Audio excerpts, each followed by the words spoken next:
వజ్రాల రాసొచ్చి ఆశ్చర్యపోయేట్టు ఈ మల్లె ఈర్షగా పళ్ళు కొరికెట్టు ఆ బ్రహ్మ నిన్నేల మరిచాడులే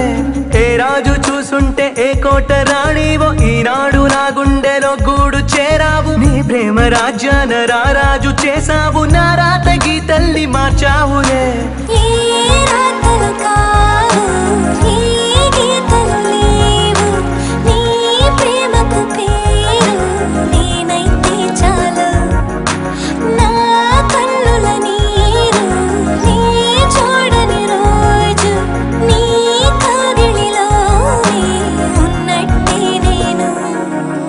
గోదారమ్మ గోదారమ్మ ఎక్కడ పుట్టావే చింతలేని చిరునవ్వుని నా చింతకు తెచ్చావే